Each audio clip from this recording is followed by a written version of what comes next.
스승 마스터 성저메인입니다. 왜 우리는 이 컨퍼런스에서 민주주의와 그리스도의식 퀘스트이라는 주제를 선택했을까요? 자, 그것은 지금 우크라이나를 비롯한 세계의 다른 많은 지역에서 민주주의에 대한 공격이 벌어지고 있어서 이 주제가 지금 시기와 아주 잘 들어맞기 때문입니다. 여기서 일어나고 있는 일들의 실제는 여러분이 두려워하거나 혹은 집단의식으로부터 느낄 수 있는 것과는 상관없이 또는 사람들이 두려워할 수도 있는 것과는 무관하게 나의 황금시대는 계속 진행되고 있다는 것입니다. 나는 이를 확언할 수 있습니다. 전에도 여러 번 말했듯이 나는 나의 황금시대에 대한 어떤 고정된 계획도 가지고 있지 않기 때문에 계획대로 진행된다고 말할 수는 없지만 그것은 멈출 수 없는 모멘텀을 가지고 계속 진행되고 있습니다. 내 황금시대가 펼쳐지는 것의 일환으로서 민주주의는 전 세계적으로 계속 성장하고 증진될 것이며 높아질 것입니다. 점점 더 많은 나라들이 민주주의 국가가 될 것이고 민주주의 국가였던 나라들은 점점 더 진보된 민주주의를 향해 계속 나아갈 것입니다. 우리는 여러분에게 지구상의 어떤 긍정적인 발전도 역행시키려는 세력들에 대해 많이 얘기했고 많은 가르침을 주었습니다. 확실히 내 황금시대의 출현을 좌절시키거나 지연시키기 위해 할 수 있는 모든 것을 하고 있는 세력들이 있습니다. 이 세력들은 민주주의를 달가워하지 않습니다. 결코 반겨하지 않았습니다.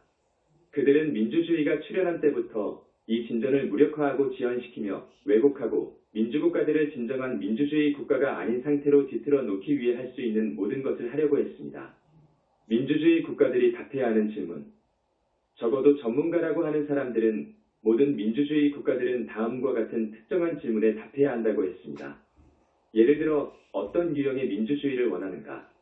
어떤 사람들이 투표할 수 있도록 허용되어야 하는가? 사람들을 대표하는 선출된 정치인들이 있어야 하는가? 그들은 어떻게 조직되어야 하는가? 등등입니다. 하지만 이 전문가들은 민주주의 국가가 답해야 할 가장 중요한 질문은 왜 민주주의가 다른 어떤 형태의 정치체제보다 더 좋은 체제인가? 라는 것이라고 말해왔습니다. 물론 이것은 황금시대의 영적인 실제에 대해 전혀 알지 못하고 세속적인 관점으로만 본다면 대답하기 어려운 질문입니다. 왜 민주주의가 전제 정부나 독재보다 더 좋은 체제인가요? 자, 사람들이 알고 있는 수준을 고려하여 영적인 관점은 잠시 접어두고 순수하게 세속적인 관점으로 이것을 펼쳐봅시다. 여기서 열쇠키는 더 깊고 명쾌한 질문 하나를 해보는 것입니다. 왜냐하면 상승 마스터에 대해 전혀 모르는 일부 사람들도 깨달은 것처럼 자신이 생각하고 있는 의문점을 구체적인 질문으로 전환하는 방식은 매우 중요하기 때문입니다. 왜 민주주의가 다른 어떤 정치체제보다 더 좋은 better 체제일까요? 이 질문에서 핵심 단어는 무엇일까요? 그것은 더 좋은 better 이라는 단어입니다. 왜 민주주의가 더 좋은 체제인가요? 모든 것은 여러분이 더 좋은 을 어떻게 정의하느냐에 달려 있습니다. 무엇이 더 좋은 것인가요? 무엇이 더 나쁜 것인가요? 상승 마스터 학생들인 여러분은 더 좋은 것과 더 나쁜 것이라는 말이 이원적인 용어라는 것을 알고 있습니다. 그러나 이 사실을 모르는 사람에게도 우리는 여기서 간단한 질문을 할 수 있습니다. 누가 더 좋은 것과 더 나쁜 것을 결정하게 되었습니까? 다시 말해서 한 사회에서 더 좋은 정치체제의 형태가 무엇인지를 결정하는 사람들은 누구입니까? 민주주의가 독재보다 좋은가요? 이를 누가 결정하게 되나요? 민주주의가 더 좋은지 아닌지를 대중들이 결정할 수 있도록 하지 않는 한 여러분은 민주주의를 가질 수 없습니다. 만약 사람들이 민주주의가 더 좋은 체제라고 결정한다면 여러분은 민주주의를 갖게 될 것입니다. 하지만 이와는 다른 어떤 방식이 가능할까요? 대부분의 나라들, 심지어 민주적인 나라들에서도 어떤 일이 일어났습니까? 민주주의가 더 좋은 형태의 정치체제인지 아닌지를 결정하는 것은 항상 소수의 엘리트일 뿐 아니라 사회의 다른 많은 것들을 결정하는 것도 항상 소수의 엘리트입니다. 여기서 여러분은 민주주의란 국민들이 결정하는 정치체제의 한 형태라는 것을 알 수 있습니다. 민주주의가 아닌 다른 어떤 형태의 체제에서도 여러분이 그것을 뭐라고 부르든 결정하는 것은 일반 대중들이 아닙니다. 국민들이 결정하는 것이 아니라면 그것은 누구일까요? 그것은 산타클로스도 아니고 치아 요정역주 밤에 어린 아이의 침대맡에 빠진 이를 놓아두면 이것을 가져가고 대신 동전을 놓아둔다는 상상 속의 존재도 아닙니다. 바로 여러 유형의 엘리트들입니다. 무엇이 더 좋은 형태의 체제인지를 결정하는 엘리트들은 항상 있습니다. 사랑하는 이들이여, 역사를 보세요. 엘리트들이 민주주의가 독재보다 더 좋은 체제라고 결정하는 것을 본 적이 있습니까? 여러분은 보았습니다. 여러분은 엘리트들이 사람들의 자유를 억압하여 사람들이 그 엘리트로부터 자유로워지고 싶어하는 상황에서 그 사례를 본 적이 있을 것입니다. 그때 신흥 파워 엘리트가 나타나서 사람들의 그 불만을 이용하여 자신들 스스로를 통치하는 지위로 올려놓을 수 있는 어떤 민주주의 체제를 수립했습니다. 다시, 더 좋은 형태의 정치체제란 무엇일까요? 그것은 여러분이 뭘 원하느냐에 달렸습니다. 여러분은 국민들이 통치하기를 원합니까? 아니면 소수의 엘리트들이 통치하기를 원합니까? 이것은 인류 역사를 관통하는 중심적인 질문입니다. 역사를 보면 알려진 역사의 대부분 동안 사회는 민주주의 국가가 아니었다는 것을 알 수 있습니다. 그 사회들은 소수의 엘리트 때로는 한 사람에 의해 지배되었습니다. 대개는 귀족이나 정당의 우두머리 혹은 여러 이름들을 가진 엘리트들이 있었습니다. 역사와 정치 분야의 전문가들이나 심지어 민주국가에서 자란 사람들 중에서도 통치 엘리트가 있는 것이 더 낫다고 말할 많은 사람들이 있습니다. 하지만 그럴까요? 역사를 돌아보세요. 역사를 보고 스스로에게 물어보세요. 통치 엘리트가 있었을 때가 더 나았나요? 그렇다고 증명되었습니까? 자, 여러분은 엘리트들이 통치하는 것이 누구를 위해 더 좋았습니까? 라는 다른 질문을 할 수 있습니다. 그러면 항상 엘리트들에게 더 좋았었다는 것을 분명히 알 수 있습니다. 왜냐하면 그들은 권력을 가졌을 뿐만 아니라 대부분의 경우 사람들의 노동의 열매를 거둘 수 있는 매우 특권적 지위를 가지고 있었기 때문입니다. 그러므로 그것은 항상 엘리트들에게 더 좋았었고 일반 사람들에게는 결코 더 좋지 않았습니다. 사람들은 엘리트의 사실상 노예였거나 노예가 되어갔습니다. 사람들이 노예로 사는 것이 더 좋은 것인가요? 제국의 운명. 이제 국가들에게 무슨 일이 일어났는지 봅시다. 예를 들어 로마 제국은 계속해서 다른 지역을 정복해 나갔습니다. 그리고 그 카르마 주기가 다하자 다른 나라의 군대가 들어와서 로마 제국을 공격하고 약탈하고 전복시켰습니다. 이런 것이 한 국가로서 로마에게 더 좋은 것이었을까요? 아니면 좀 더 지속 가능한 정부를 갖는 것이 더 나았을까요? 사랑하는 이들이여, 1930년대 대부분의 독일 사람들은 자신들이 최고의 민족이며 지구상에서 가장 발전하고 강력한 국가라고 느꼈습니다. 하지만 그들 중 얼마나 많은 이들이 결국 패전했던 1945년에도 그렇게 느꼈을까요? 히틀러가 한 일이 독일에게 더 좋았나요? 많은 사람들이 1943년, 1944년까지 그렇게 생각했습니다. 하지만 히틀러가 한 일이 더 좋은 것이었을까요? 어떤 관점에서 히틀러의 통치가 더 나을 수 있을까요? 심지어 그를 지지하는 엘리트들에게도 더 좋은 것이 아니었습니다. 그들 중 일부는 여전히 많은 돈과 특권을 가졌었지만 그들 역시 전쟁에서 졌기 때문입니다. 역사를 보면서 아 그래 국민은 스스로를 통치할 수 없어 엘리트들이 그렇게 하는 것이 항상 더 좋아 라고 하려면 어떤 척도를 적용해야 할까요? 그 척도가 무엇이어야 할까요? 여러분이 역사를 관찰할 때 엘리트들이 통치하는 것이 더 낫다고 말할 수 있는 근거는 무엇일까요? 많은 사람들이 다음과 같이 말할 수도 있습니다. 독재자들에 의해 촉발된 몇몇 재앙들이 분명히 있었지만 국민들이라고 해서 별반 다를 게 없었을 것입니다. 민주주의 국가들이 곤두박질 친 분명한 사례도 있습니다. 문제는 엘리트들이 아닙니다. 문제는 엘리트들이 로마 제국, 소비에트 연방, 나치 독일 또는 다른 나라들을 통치했다는 것이 아니라 그들이 잘못된 엘리트였다는 데 있습니다. 그 독재자들보다 더 잘 통치하는 올바른 엘리트만 있었다면 민주주의보다 더 좋은 정부 형태가 됐을 것입니다. 자, 사랑하는 이들이여, 이제 우리가 시작했던 곳으로 돌아왔습니다. 그렇죠? 누가 누구를 올바른 엘리트라고 규정하나요? 그렇습니다. 엘리트들이 자기가 올바른 엘리트라고 정의합니다. 어느 시점에서든 사회를 지배하고 있는 기존의 통치 엘리트들은 자신들이 정한 기준에 따라 자신들이 항상 올바른 엘리트이며 항상 그 일에 적합한 최고의 사람들이라고 합니다. 언제까지 이것이 지속되는가요? 또 다른 엘리트들이 나타나서 아닙니다. 지금의 엘리트들은 적합하지 않는 자들입니다. 우리가 그 일에 적합한 사람들입니다. 나 로베스피에르, 나 레닌이 적임자입니다. 라고 주장하며 나타날 때까지 말입니다. 사랑하는 이들이여, 내가 여러 사람들에게 말하도록 영감을 주었듯이 역사의 교훈을 배우지 못한 사람들은 그것들을 반복하게 될 것입니다. 이제 문제는 얼마나 오랫동안 이런 실수를 반복할 것인가? 입니다. 전에도 말했지만 나는 다른 방식으로 또 말하고자 합니다. 나치 독일, 로마 제국, 소련과 같이 패망하고 자멸한 나라들에서 무엇이 잘못 되었는지를 보면 그리고 자멸한 나라들에게 무슨 일이 일어났는지 보면 항상 불균형이 있었다는 것입니다. 그들은 불균형하게 되었습니다. 한 극단으로 치닫다가 이제 더 이상 나아갈 수 없게 되었고 결국 붕괴로 이어지는 하얀 나선으로 들어갔습니다. 이것을 세속적인 관점에서 보더라도 로마 제국의 경우 수백 년 동안 제국의 확장 단계에 있었음을 알 수 있습니다. 그들은 점점 더 많은 영토와 점점 더 많은 사람들을 정복했습니다. 왜 멈추게 되었을까요? 왜냐하면 당시 통신기술력으로는 로마로부터 얼마나 먼 곳까지 통제할 수 있는지에 대한 한계가 있었기 때문입니다. 로마와 콘스탄티노플에 각각 다른 한 명의 황제가 있어야 하는 시기가 왔습니다. 그런데 어떻게 되었나요? 카인과 아벨에게 일어난 일처럼 그들은 어긋나기 시작했습니다.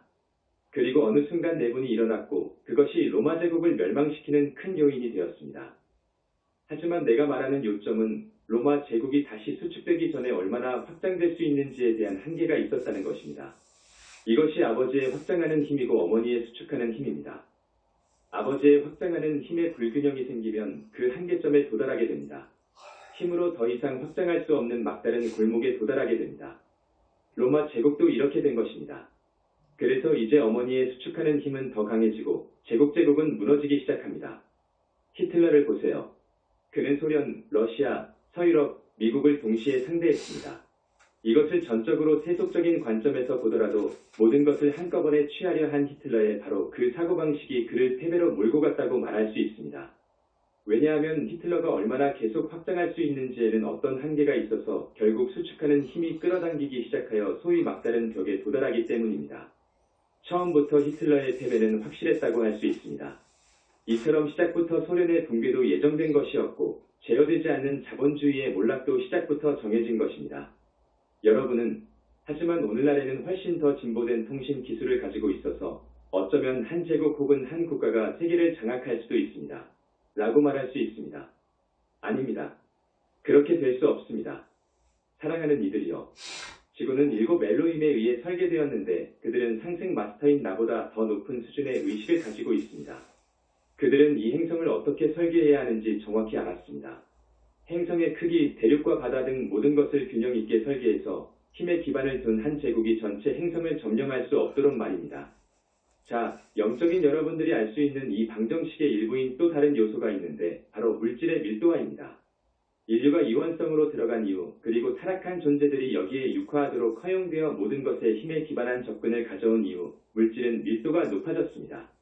자, 이제 그 추세는 바뀌었고 물질은 점차 가벼워지고 있습니다. 하지만 여전히 세계를 정복하려는 힘에 기반한 시도는 물질의 밀도를 높이고 물질의 밀도는 힘에 대한 저항을 만듭니다. 힘의 기반을 둔 제국이 어디까지 확장할 수 있는가는 항상 한계가 있을 것입니다. 왜냐하면 그 사고방식은 밀도가 높아진 물질에 의해 반사되어 돌아가기 때문입니다. 기술의 발전과 상관없이 힘의 기반을 둔 어떤 제국이 어디까지 갈 수 있는지에 대해서는 항상 절대적인 한계가 있을 것입니다. 다시 한번 말하지만 힘은 자멸할 것입니다. 힘에 기초하지 않은 엘리트 사회가 있을 수 있을까요? 기록된 역사라는 이 아주 짧은 기간의 역사에서 그런 사회를 볼 수 있을까요? 만약 여러분이 기록된 역사의 경계를 넘어 이전의 문명들까지 볼 수 있다 하더라도 이런 사회를 보지 못할 것이라고 확언할 수 있습니다. 어떤 힘 기반의 제국도 어느 지점에서 자멸하지 않았던 적이 없습니다. 왜냐하면 그것은 자연의 법칙에 어긋나기 때문입니다. 그리고 이것이 실제로 영적인 법칙이고 행성지구의 전반적인 설계입니다. 힘 기반의 엘리트 사회는 자멸하지 않을 수 없습니다. 결코 그렇게 되어본 적도 없습니다. 그런 일은 절대 없을 것입니다. 가장 좋은 형태의 정부는 결코 엘리트주의적인 형태의 정부가 될 수 없을 것이라는 것을 깨닫기까지 얼마나 오랫동안 여러분은 이 불가능한 목표를 추구하기를 원합니까? 또는 여러분이 이 불가능한 목표를 쫓도록 육화 중인 타락한 존재들을 얼마나 오랫동안 허용할 것입니까? 플라톤과 철인왕. 나는 집단의식으로부터 되돌아오는 흐름에서 뭔가를 들을 수 있기 때문에 어떤 사람들은 이렇게 말하리라는 것을 알고 있습니다. 플라톤의 철인왕은 어떨까요? 절대 권력을 가졌지만 자비롭고 유익하기도 해서 최고의 정치체제 하에서 나라를 이끌 수 있는 한 현명한 통치자를 갖는 것이 이상적이었지 않았을까요? 플라톤이 철인왕을 제시한 것은 옳지 않았던 것인가요? 사랑하는 이들이여, 철인왕에 대한 아이디어의 문제점은 그런 철인왕이 필요할 때 주변에 거의 없다는 것입니다. 철인왕이라는 플라톤의 이상에 부응할 수 있는 인물을 말해보세요. 어떤 사람은 예, 우리 통치자는 확실히 그러했습니다. 라고 말할 것입니다. 하지만 그가 과연 본질적으로 그랬을까요? 사랑하는 이들이여, 역사를 세속적인 관점에서 보더라도 한 사람이 지속 가능한 방식으로 한 국가를 통치할 수 있을 만큼 충분히 현명할 와일 수 있는 가능성은 얼마나 될까? 라는 의구심을 품을 수 있습니다.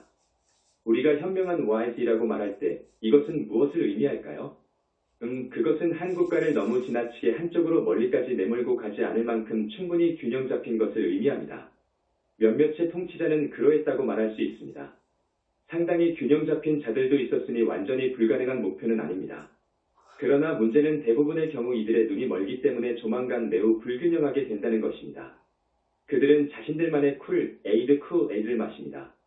그들은 자신이 옳다고 확신하기 때문에 주변 사람들 또는 조언자들의 의견에 귀 기울이기를 멈추거나 내가 하고 있는 일이 잘 되고 있는가 하면서 상황이 실제로 어떻게 진행되고 있는지 관찰하는 것을 중단합니다. 이것은 사실상 그들 모두에게 일어나며 그래서 한동안은 꽤 균형 잡힐 수 있지만 조만간 불균형하게 됩니다.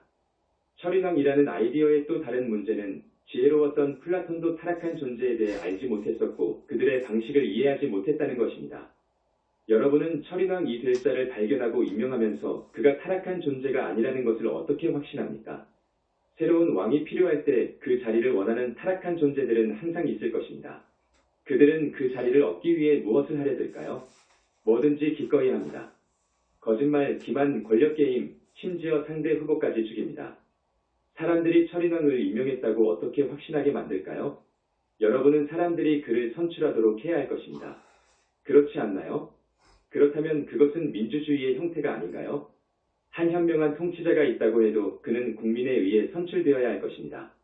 그러면 어떻게 현명한 통치자가 갑자기 현명해지지 않게 되는 것을 막을 수 있을까요? 그것은 오직 사람들이 원한다면 그를 해임시킬 수 있는 방법이 있을 때 가능합니다. 이것 또한 민주주의의 한 형태가 아닌가요? 내 요점은 이것입니다. 역사를 보면 의사결정 과정을 통제하는 사람이 적을수록 더 큰 실수가 범해졌다는 것을 알 수 있습니다. 역사를 기꺼이 보는 사람은 누구나 이것을 볼 수 있습니다. 이것은 단순히 삶이 어떻게 돌아가고 역사가 어떻게 펼쳐져 왔는지에 대한 관찰의 결과입니다. 이것이 무엇을 의미할까요? 그것은 국가가 너무 불균형해져서 자멸의 소용돌이로 빠져드는 것을 피하고 싶다면 여러분은 의사결정자와 의사결정 기구의 규모를 확대해야 한다는 것을 의미합니다. 의사결정 기구의 궁극적인 확대는 무엇입니까? 모든 사람들이 의사결정에 참여하는 것입니다. 이것이 우리가 역사에 대한 일반적인 관찰로서 알 수 있는 것입니다. 세상 사람들이 타락한 존재에 대해서 반드시 알고 있는 것은 아니지만 사람들은 독재자, 폭군 그리고 히틀러처럼 비참한 결과를 초래한 자들을 확실히 알고 있습니다. 모두가 이것을 알고 있습니다. 모든 사람들은 그러한 통치자들을 피할 필요가 있다는 것을 알고 있습니다. 그럼 어떻게 피할 수 있을까요?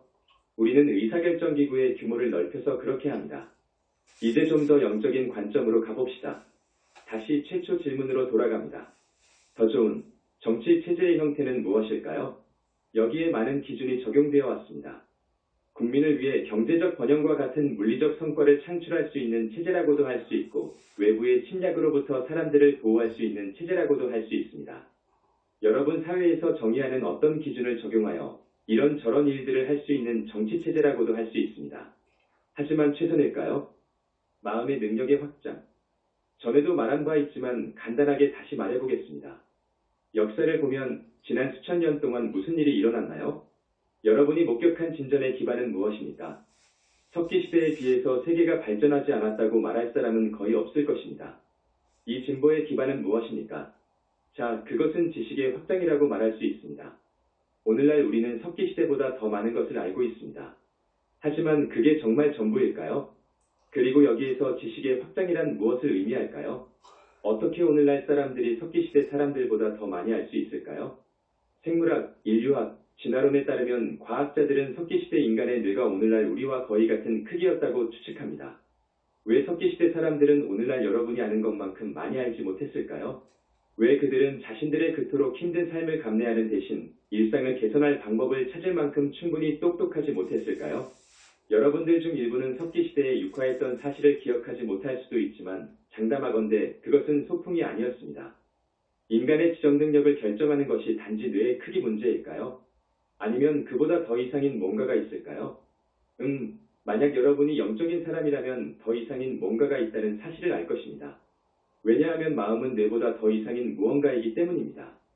우리는 이에 관해 의식에 대한 연구를 거부하는 유물론의 한계를 언급하면서 말한 적이 있습니다. 모든 영적인 사람들이 알고 있고 영적이지 않을지라도 많은 사람들이 깨닫기 시작하고 있는 것처럼 마음은 뇌 그 이상입니다. 여러분은 인간의 행동과 심리를 뇌의 물리적 프로세스로 설명할 수 없습니다. 그걸로는 충분하지 않습니다. 전에 이에 관해 말했기 때문에 여기서는 더 들어가지 않을 것입니다. 인간의 진보 과정에서 일어난 일은 사람들의 마음의 능력이 확장되었다는 것입니다. 만약 여러분이 석기시대 사람에게 수를 세는 법을 가르치려 한다면 그에게 10개 이상을 세는 법을 가르치는 것이 불가능하다는 것을 알 것입니다. 그의 마음은 그것을 이해할 수 없을 것입니다. 만약 여러분이 석기시대 사람을 보고 뇌 크기도 나와 같군. 그러면 내가 읽을 수 있기 때문에 그도 읽을 수 있을 거야. 라면서 그를 가르쳐 든다면 그것이 불가능함을 알 것입니다. 왜냐하면 석기시대 사람들에게는 추상적인 개념으로 생각하는 능력이 없기 때문입니다. 지금의 여러분들처럼 읽을 수 있으려면 종이 위에 있는 이 작은 꼬불꼬불한 글자가 특정 소리와 상응하고 또한 하나의 물체에 대응하는 특정 단어와 상응한다는 것을 알아야 합니다. 이를 위해서는 추상적인 능력이 필요합니다. 석기시대 사람을 데려다가 나이는 고사하고 최소한 그가 알고 있는 단단한 물체에 상응하는 돌이라는 단어조차 있도록 가르칠 수 없었을 것입니다. 그러므로 나이라는 개념은 그가 도무지 가늠조차 할 수 없는 개념이었을 것입니다. 그런데 왜 오늘날 사람들은 그것을 알까요? 자, 사람들의 개별적인 마음의 확장이 있었기 때문입니다. 또한 집단적인 마음, 집단의식에도 거대한 확장이 있었습니다. 오늘날 지구상의 집단의식은 석기시대와는 너무나 달라서 그 차이를 거의 헤아릴 수 없을 정도입니다. 그래서 오늘날 사람들이 읽는 것을 배우는데 문제가 없는 것입니다. 그것은 부분적으로 그들이 과거의 생들에서 그것을 배웠기 때문입니다. 그럼에도 불구하고 진보를 가능케 한 지식의 확장이 있었을 뿐만 아니라 개인과 집단 차원 모두에서 인간의 마음의 능력이 확장되었습니다. 사회의 목적. 자, 만약 우리가 마음의 확장이 있었다는 것을 받아들이고 정부의 더 좋은 형태는 무엇인가요? 라는 질문으로 돌아가 본다면 지구상의 삶의 목적은 무엇이라고 할 수 있을까요? 역사를 돌아보세요. 최근의 역사도 보세요. 그리스도교에 따르면 그 목적은 기본적으로 지옥에서 영원히 불타는 것을 피하고 대신 땅에서의 삶이 끝난 후에 천국에 가는 것이었습니다. 지구상의 삶은 지옥을 피하고 천국행을 확보하는 것 외에 다른 목적이 없었습니다. 사람들은 어떻게 이렇게 할 수 있었습니까? 교회에 순종함으로써 그렇게 할 수 있었습니다. 그리고 교회는 무엇이었습니까? 네, 그렇습니다. 엘리트였습니다. 사람들은 무엇을 떠받들었습니까? 왕들과 귀족들, 또 다른 엘리트들입니다. 가톨릭 교회가 지배하던 천년의 암흑기를 살았던 사람들에게 마음의 확장은 얼마나 있었을까요? 어느 정도 있었지만 많지는 않았습니다. 확실히 교회 때문만은 아니었지만 그래도 교회 때문이었다고 할 수 있습니다. 그 당시 사회의 목적은 무엇이었습니까? 사람들 마음의 확장이었나요? 아니면 집단 정신의 확장이었나요? 아닙니다. 성직자, 귀족, 왕 같은 엘리트들의 특권적 지위를 유지하는 것이었습니다. 그것이 그런 형태 정부의 목적이었습니다. 그렇다면 엘리트주의 정부의 목적은 무엇일까요? 엘리트들이 자신들의 특권적 지위를 유지하도록 하는 것이 무엇보다도 중요한 목적입니다. 다른 목적은 없거나 적어도 그 전체적인 목적에 딸린 부차적인 목적일 뿐입니다. 엘리트 사회에서 사회의 목적은 엘리트에 의해 정의되고 엘리트를 중심으로 돌아가며 그들을 계속 엘리트로 유지합니다. 영적인 관점에서 사회의 진정한 목적은 무엇일까요? 그것은 사람들의 개별적인 마음의 확장과 집단의식의 확장입니다. 이것이 단지 사회의 진보를 가져온다는 이유에서 뿐만 아니라 영적인 관점에서 볼 때 지구상의 삶의 목적이기 때문입니다. 하지만 여러분이 영적인 관점이 아니라 세속적인 관점에서 본다고 하더라도 사회가 인식의 성장, 시민들의 마음의 성장, 그리고 사회가 점점 더 물질적인 풍요, 그리고 더 많은 자유, 그리고 무엇보다도 사람들의 더 많은 심리적 행복으로 나아가도록 이끄는 집단의식의 성장을 촉진하는 것은 가치 있는 목적이 아닐까요? 전적으로 세속적인 관점에서 볼 때 사회의 목적은 국민의 복지와 국민 모두의 안녕이라고 말할 수 있지 않을까요? 이 말에 많은 사람들이 반대할 수 있지만 사회의 목적은 확실히 그런 것일 수 있습니다. 하지만 그것에 반대하는 사람들은 무엇을 주장하는 것일까요? 그들은 항상 엘리트들의 특권을 위해 논쟁합니다. 여러분이 국민의 행복에 반대한다면 다수 대중들의 행복보다 더 중요하게 다루어져야 하는 어떤 엘리트가 있고, 따라서 일반 대중들은 그 엘리트들의 종이나 노예여야 한다고 주장하고 있는 것입니다. 사랑하는 이들이여, 달리 말할 방법이 없습니다. 그 중간쯤에 뭐가 있나요? 네, 여러분은 온갖 화려한 이론을 생각해낼 수 있습니다. 그러나 그것은 항상 이렇게 엘리트대 vs 국민의 역학입니다. 다수의 대중들을 위해 최선인 것을 원하거나 아니면 대중들을 이용하는 소수 엘리트들을 위해 가장 좋은 것을 원하는 것입니다. 합의제 민주주의 컨센서스 데모크라시. 역사를 보세요. 이와 다른 사례가 무엇이 있을까요? 그렇습니다. 다수의 대중들의 초점을 맞추었던 사회에 몇 가지 예가 있습니다. 지금처럼 사람들이 어떤 사안에 투표를 하는 민주주의가 항상 존재했던 것은 아닙니다. 왜냐하면 실제로 민주주의를 넘어서는, 적어도 대민주주의를 넘어선다고 말할 수 있는 유형의 체제가 있기 때문입니다. 그 체제는 투표할 필요가 없고 다수 전체가 결정합니다. 왜냐하면 그 체제에서는 대부분의 사람들이 같은 것을 원하게 되는 합의에 도달하여 어떤 사안에 대해 투표하는 것이 의미가 없어지기 때문입니다. 하지만 이것은 지금까지 부족과 같은 매우 작은 지역 사회에서만 이루어졌습니다. 이런 유형의 사회를 가진 북미 인디언들이 있습니다. 여러 시대에 걸쳐서 이런 유형의 사회를 가졌던 다양한 도시국가들이 있었습니다. 대표자들을 뽑는 투표도 할 필요가 없었고, 모든 사람들이 투표하는 직접 민주주의도 필요하지 않았습니다. 모두에게 공감대가 형성되었다는 것이 명백했기 때문입니다. 문제는 이를 한 국가와 같이 더 큰 규모로 확장할 때 어떻게 하느냐 하는 것입니다. 여기가 황금시대의 기술력이 필요한 부분입니다. 그 기술은 많은 사람들이 토론을 거친 후 종국에는 하나의 공감대가 형성될 수 있는 유형의 커뮤니케이션을 가능케 해줄 것입니다. 그렇다면 내 질문은 이렇습니다. 만약 모든 사람들이 토론에 참여할 수 있는 그런 사회라면 이 또한 민주주의의 형태가 아닐까요? 확실히 이것은 엘리트주의 사회가 아닙니다. 그렇지 않은가요? 민주주의의 초기 단계는 사람들이 대표자를 선출하는 것이라고 말할 수 있습니다. 이것은 과도기적인 단계이며 보통의 사람들보다 결정을 내리는데 더 적합한 사람들이 있다는 집단의식 속에 떠도는 의식에 양보한 것입니다. 민주주의 초기에는 보통의 사람들이 지식이 없거나 읽을 수 없었기 때문에 이런 방식이 완전히 틀린 것은 아니었습니다. 대민주주의에서는 사람들이 대표를 뽑고 그들이 대부분의 결정을 내립니다. 그리고 나서 적어도 더 중요한 결정은 모든 사람들이 투표하는 더 직접적인 민주주의라는 또 다른 단계를 가질 수 있습니다. 여러분은 덴마크에서 얼마 전에 했던 것과 같은 국민투표에서 그런 예를 볼 수 있습니다. 그들은 유럽연합 이후의 공동안보 정책에 대한 예외를 계속 유지할 것인지 아니면 제한 없이 그것에 참여할 것인지에 대해 투표했습니다. 다른 많은 나라들은 이런 종류의 국민투표를 합니다. 하지만 이런 것들은 여전히 다수결 원칙이 적용됩니다. 다수결 원칙이 적용되는 많은 경우에도 여전히 이렇게 하는 것이 최선의 정치체제일까? 라는 의문이 존재합니다. 이것은 민주주의가 해결해야 할 질문들 중 하나입니다.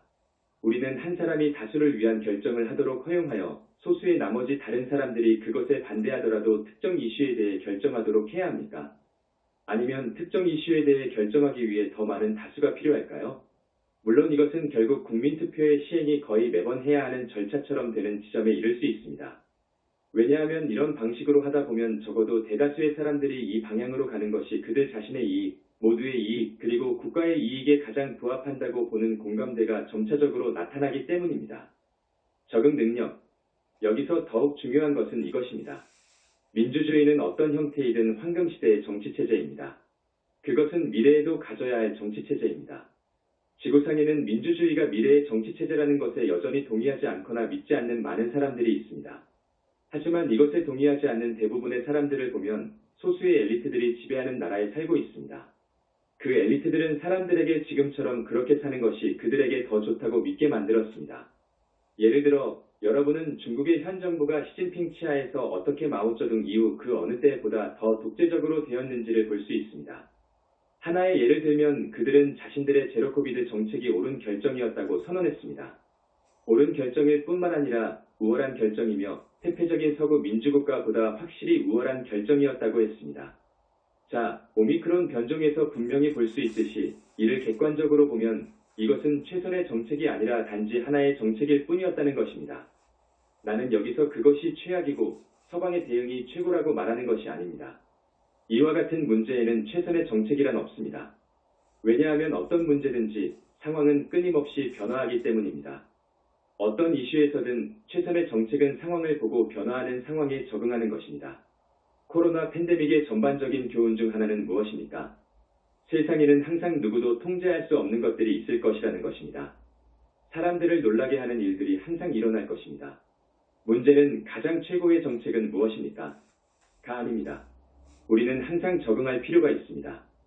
새로운 변종이 출현한 코로나 팬데믹 상황이 분명히 보여주었듯이 우리는 상황이 전개됨에 따라 이에 적응할 필요가 있습니다.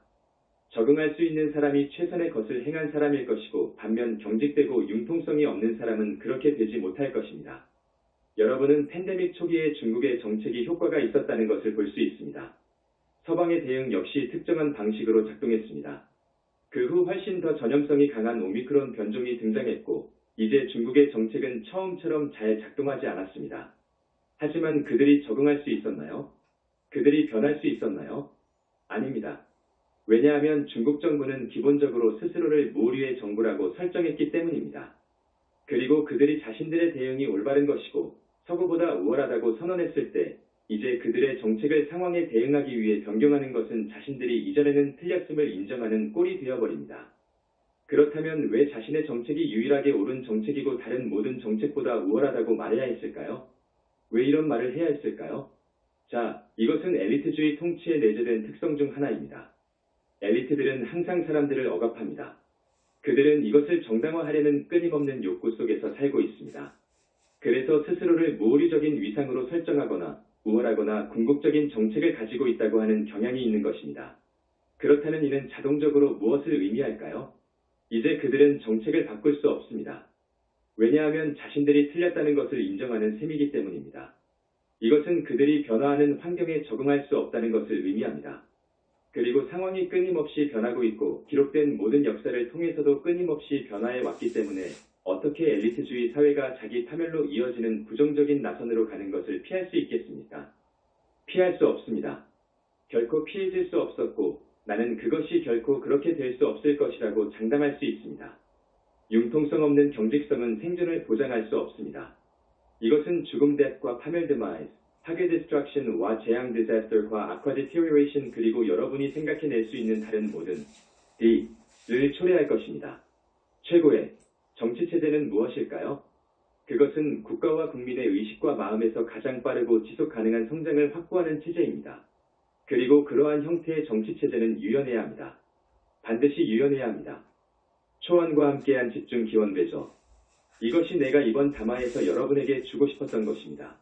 물론 우리는 더 많은 것을 말할 것입니다. 예수님께서 왜 우리가 그리스도 신성이라는 단어를 민주주의에 포함시키기로 선택했는지에 대한 담화를 하실 것입니다. 지금 나는 내가 느끼는 기쁨의 보라색 화염 속에 여러분을 봉인하겠습니다. 담화를 맺으면서 그동안 많은 분들이 초안의 집중기원에 참여해 주어서 말로 표현할 수 없을 정도로 기쁘다는 말을 하고 싶습니다. 당연히 우리 모두는 많은 사람들이 이것에 참여했다는 것에 만족합니다. 많은 분들이 내 책을 사용하여 구회식 기원문을 낭송해 주어서 정말 기쁩니다. 그리고 마하 초안에서 시작된 이 모든 기원은 정말로 이 행성에서 전례 없는 기세를 만들어냈습니다. 우리가 보는 것처럼 그것이 어떻게 집단의식 속으로 들어가 새로운 흐름과 소용돌이를 만들어 오래되고 견고한 매트릭스를 해체하고 많은 사람들의 마음을 열었는지를 본다면 여러분도 우리처럼 기뻐할 것입니다. 만약 이것을 볼 수 있다면요. 진실로 여러분은 지구에 지대한 긍정적인 영향을 끼쳤으며 여러분 중 많은 사람들은 그것이 여러분 자신의 영적 성장과 자신의 문제 해결에도 지대한 긍정적인 영향을 끼쳤다는 것을 인식할 것이라고 믿습니다. 우리는 여러분이 참여할 수 있는 앞으로의 집중기원, 특히 출생 트라우마에까지 이어지는 심리의 더 깊은 수준의 치유를 위한 기원도 기대하고 있습니다. 참으로 우리가 더욱 많은 사람들과 더욱 많은 상승 마스터 학생들이 출생 트라우마를 극복하고 치유하게 도울수록 집단의식에 더욱 큰 영향을 미칠 수 있습니다. 여러분은 지상에, 우리는 영적 영역에 있습니다. 위에서처럼 아래에서도 그렇게 되기를 바랍니다.